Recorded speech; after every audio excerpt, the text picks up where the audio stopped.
సంచన first వీక్‌లో ఎలా అయితే హైలైట్ అయ్యారో, ఇక లాస్ట్ వీక్స్‌లో కూడా అలాగే హైలైట్ అవుతున్నారు. కప్పు ఎవరు కొడతారనేది పక్కన పెట్టేస్తే, జనాల హృదయాలను మాత్రం సంజన గారు ఎప్పుడు ఎంటర్‌టైన్ చేస్తూనే ఉంటారు. నిజానికి సంజన గారు ఇప్పుడు ఇన్ని సీజన్స్ వచ్చాయి గదా! ఒక మ్యారేజ్ అయిపోయిన ఒక లేడీ, ఇద్దరు పిల్లలున్నారు. కొంచెం సీనియారిటీ లెవెల్‌కొచ్చిన లేడీ ఉన్నారు అంటే, ఇప్పటి వరకైతే 'బిగ్ బాస్' హౌస్‌లో ఇన్ని రోజులు ఎవరు ఉండలేదు. ఎందుకంటే సీజన్ 5లో అన్నీ మాస్టర్ ఉన్నారు గదా! ఆవిడ కొంచెం సీనియర్. ఆవిడొక్కతి కొంచెం ఒక 10 వీక్సో ఎంతో ఉన్నారేమో మేబీ. అది కూడా చాలా నెగటివిటీతో ఉన్నారావిడ. కానీ ఈ సంజన గారు మాత్రం ఆల్మోస్ట్ టాప్ 5 టాప్ 5 కంటెస్టెంట్ ఆవిడ.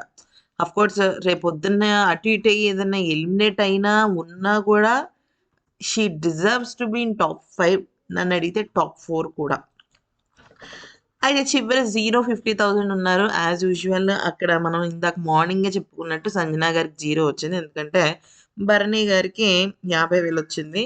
మోస్ట్ ఆఫ్ దెమ్ భరణి గారికే ఎక్కువగా ఓటింగ్ వేశారు. ఫ్రాంక్లీ చెప్పమంటారండి, భరణి గారు, సంజన గారు ఇద్దరు కూడా కొంచెం ఈక్వలే. కాకపోతే మ్యాటర్ ఏంటంటే, సంజన గారు ఏంటంటే భూమి తన చుట్టూ తను తిరుగుతూ సూర్యుడు చుట్టూ తిరిగింది అన్నట్టుగా సంజన గారు ఎంటర్‌టైన్‌మెంట్ ఇస్తూనే ఇంకొక 10 మందికి సంబంధించిన ఎంటర్‌టైన్‌మెంట్ కూడా ఆవిడ బయటికి లాగారు. కానీ భరణి గారేంటంటే ఆయన కామ్‌గానే ఉన్నారు. ఆయన చుట్టూనే కథ చాలా మటుకు తిరిగింది. అదొక్కటే తేడా. మిగతాదంతా సేమ్ టు సేమ్. అయితే ఇక సుమన్ శెట్టి గారు ఆబ్వియస్‌లీ భరణి గారి సపోర్టర్ కాబట్టి 50,000 ఎలాగైనా సరే ఇప్పించడం జరిగింది. సరే ఆ గొడవలు, కథలు, కమామిషులు అవన్నీ పక్కన పెట్టేస్తే లైవ్‌లో ఈ టాస్క్ మొదలయ్యే ముందు గొడవలు పెట్టకండి బిగ్ బాస్ అని చెప్పేసి సంజన రిక్వెస్ట్ చేసిందనమాట. ఏం చేసినా సంజనయే చేయాలి అన్నట్టుగా. అయితే ఏమైందంటే ఇక్కడ మ్యాటరు, సంజన చాలా ఎమోషనల్ అయిపోతుంది. ఎందుకు బిగ్ బాస్ ఇలా చేస్తున్నారు? నేను ఒక ఎమోషనల్ ఫూల్‌ని బిగ్ బాస్, అది బిగ్ బాస్, ఇది బిగ్ బాస్ అని చెప్పేసి ఆవిడైతే ఏడ్చిన తర్వాత బిగ్ బాస్ ఒక సూపర్ ట్విస్ట్ ఇచ్చాడనమాట. అదేంటి అంటే 0 వచ్చింది గదా! 0 వచ్చింది అనేసరికి ఇక ఆహ్, సంజనాని తీసుకెళ్ళి జైల్‌లో పెట్టేసాడు. ఓకే. జైల్‌లో పెట్టండి అని చెప్పాడనమాట. ఎందుకంటే 0 వచ్చింది కాబట్టి ఇక లాస్ట్ అయిపోతుంది కాబట్టి, ఆ జైలు ఖాళీగా కట్టారు కాబట్టి, ఇప్పటి వరకు ఫ్లోరా ఒక్కళ్ళే ఎళ్లారు నాకు తెలిసి. తర్వాత సంజన గారు ఇప్పుడు ఒకసారి ఎళ్ళినట్టు నాకు గుర్తు. ఇంకెవ్వరు ఎళ్ళలేదు జైలుకి. అలా కాకుండా ప్రతి దానిలో కూడా వరస్ట్ పెర్ఫార్మర్ ఇదివరకు అసలు మీకు గుర్తుందా? 'బిగ్ బాస్‌లో' బెస్ట్ పెర్ఫార్మర్, వరస్ట్ పెర్ఫార్మర్ అని ఉండేది. బెస్ట్ పెర్ఫార్మర్స్ అంటే వాళ్ళకి ఓకే. కెప్టెన్సీ కంటెంట్ ఆ టాస్కో ఏదో ఒకటొస్తది.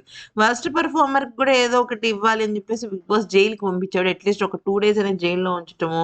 ఆ జైల్‌లో వాళ్ళని పంపించిన వాళ్ళ పైన కొంచెం గొడవలవ్వటం ఇవన్నీ జరుగుతున్నాయి. ఏమీ లేవు నా తలకాయ. అంతా గూడా పోనీ ఆ జైలు బయట పెట్టకుండా ఈసారి నుంచి కెప్టెన్ రూమ్ పక్కనో ఎక్కడో ఒకటి లోపల పెడితే మేబీ ఈ వర్షాలు అవి ఈ నేచురల్ కెలామిటీస్‌కి సంబంధించి పక్కన అంటే ఈ సీజన్‌లో ఆల్‌మోస్ట్ 4-5 వీక్స్ వర్షాలే పడ్డాయి. ఓకే. వర్షాలు పడడం వల్ల మేబీ ఆ జైల్ అనేది కరెక్ట్‌గా యుటిలైజ్ అవ్వలేదేమో! లేదంటే కొంచెం మూలకు పెట్టడం వల్ల దోమలు, లోన్‌లీనెస్ ఫీల్ అవ్వటం అలాంటివి కూడా జరిగాయేమో నాకు అనిపించింది. కానీ కొంచెం జైల్ ఏంటంటే వాష్‌రూమ్స్ పక్కన అలా పెడితే అంటే వీళ్ళు జైల్ అనేది వర్స్ట్ పెర్ఫార్మర్‌గా యాక్సెప్ట్ చేసి లోపలికి వెళ్ళడం అనేది వాళ్ళకి భారంగా అనిపించాలి. అన్‌లెస్ అక్కడ ఉన్న జైల్ కండిషన్స్ కన్నా కూడా. సరే ఇక జైలునైతే జైలుకి పంపించారు 'బిగ్ బాస్.'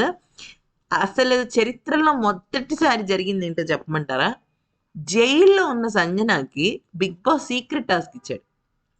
అయితే ఆ 'బిగ్ బాస్' సీక్రెట్ టాస్క్ ఏమని ఇచ్చాడంటే 3 సార్లు ఎలాగోలా అందరిని బెదిరించో, భయపెట్టో, బ్రతిమిలాడో, షాక్ చేసో ఏదో ఒకటి చేసి మీరు బయట నుంచి లోపలికొచ్చేయాలి. ఓకే.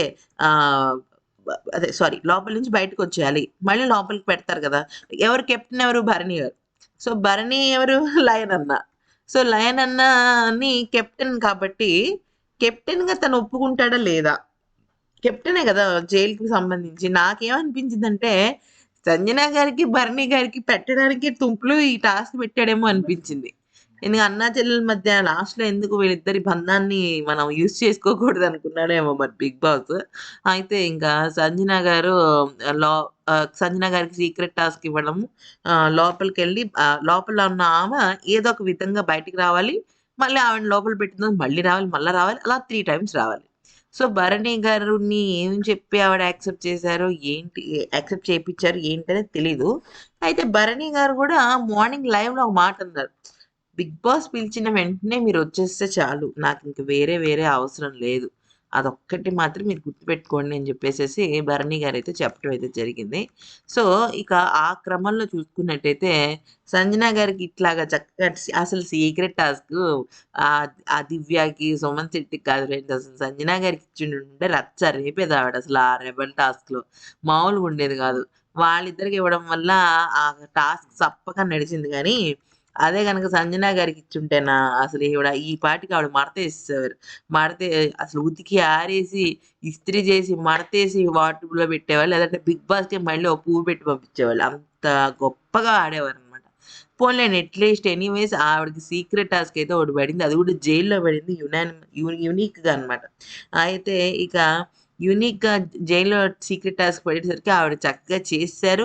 భరణి గారు గూడా కొంచెం ఫ్రీగానే ఉన్నారనమాట. ఎందుకంటే మేబీ ఆవిడకి గూడా స్కోప్ ఉండాలి గదా! ఒక స్క్రీన్ స్పేస్ రావాలి. ఆవిడ గూడా టాప్ 5లో ఉండాలని ఆవిడ అనుకుంటారు గదా! అని చెప్పేసి ఇక భరణి గారైతే చేశారంట. అయితే ఇక 0 ఇచ్చినందుకు ఆవిడ చాలా బాధపడ్డారు. First point. సెకండ్ పాయింట్ ఆవిడ గొడవలు పడడం. అంటే ఇప్పుడు మనకి ఒక విషయం చెప్పమంటారా? ఈ 0 వచ్చే ముందు మనల్ని ఒక ఏడుగురు అంటే ఆల్‌మోస్ట్ అక్కడున్న ఏడుగురిలో ఆరుగురు నువ్వు 0కే ఎక్కువ అర్హత అన్నట్టుగా చూపిస్తూ ఉంటారు. అది మరీ నరకంగా అనిపిస్తది. కేవలం సంజన గారికి మాత్రమే కాదు. అది ఎవరికైనా సరే నరకమే. ఆ నరకాన్ని అనుభవించి గొడవ పడతారనేదే బిగ్ బాస్ ప్లాన్. అయితే అది ఎవరు యాక్సెప్ట్ చేయట్లా. ఎవరికి వాళ్ళని భరణి గారైతే లేదు. నేను దీనికి చాలా యాక్సెప్ట్ చేస్తాను. నేను ఎవ్వరికైనా సరే అందరికన్నా నేనే ఎక్కువ అన్నట్టుగా ఆయన చెప్తున్నారు. లే ఏదో ఒకటి నా మొహాన పడేయండిరా బాబు అని సంజన గారున్నారు.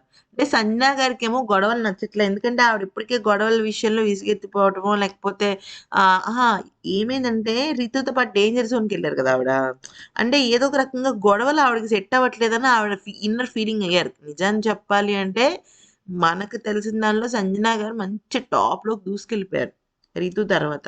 మరి అన్‌అఫీషియల్ పోల్స్ అలా మనల్ని మోసం చేస్తున్నాయో ఏమో తెలియట్లేదు గానీ, మొత్తానికైతే మాత్రం సంజన గారినైతే బాటమ్ 2కి తీసుకొచ్చేసారు. సో, మా సంజన గారిని బాటమ్ 2 రావడానికి ప్రధానమైన కారణం సుమన్ శెట్టి గారే. ఎందుకంటే, ఆయన ఇరగదీసి ఆడేశారు టాస్క్. తనుజతో ఉన్న టాస్క్. అందుకని మేబీ ఆ రకంగా ఆవిడకి ఓటింగ్ తక్కువ పడి సుమన్ శెట్టికి పెరిగిందేమో అని అనుకోవచ్చు. సో, ఈవిడేమనుకున్నారంటే రితుతో గొడవలు, అలాగే ఇమ్ముతో గొడవలు ఇవన్నీ గొడవల వల్ల నేనలా అయిపోయానేమో. ప్లస్ భరణి గారితో సంచాలక గొడవ ఇవన్నీ నాకు ఎందుకో డిస్టర్బ్ చేస్తున్నాయి నన్ను వదిలేయండి ప్లీజ్ అనే స్టేజ్‌కెళ్ళిందనమాట ఆవిడ. కానీ బిగ్ బాస్ నిన్ను వదలబొమ్మాలి అన్నట్టుగా అలాగే పెట్టుకుంటూ వచ్చాడు. సో, ఎనీవేస్ ఇమ్ము అయితే పాపం కొంచెం సంజననైతే సపోర్ట్ చేయడం అయితే జరిగింది. సంజన గారు మాత్రం దాన్నేమంటారంటే ఏడ్చేసి ఎమోషనల్ అయిపోయిన తర్వాత బిగ్ బాస్ లేదు లేదు మీరు ఏడ్చే టైప్ కాదు ఏడిపించాల్సిన టైపు. మీరిలా ఉంటే ఏంటని చెప్పి టాస్క్ అయితే ఇవ్వడం అయితే జరిగింది. జైల్‌లో పెట్టారు. జైల్‌లో పెట్టిన సీక్రెట్ టాస్క్ అయింది. సీక్రెట్ టాస్క్‌లో ఆవిడ విన్ అయ్యారు. విన్ అయ్యి బయటకొచ్చారు. మస్ట్ ఎంటర్‌టైన్‌మెంట్ ఉంది. అది కూడా భరణి గారి కెప్టెన్సీలో.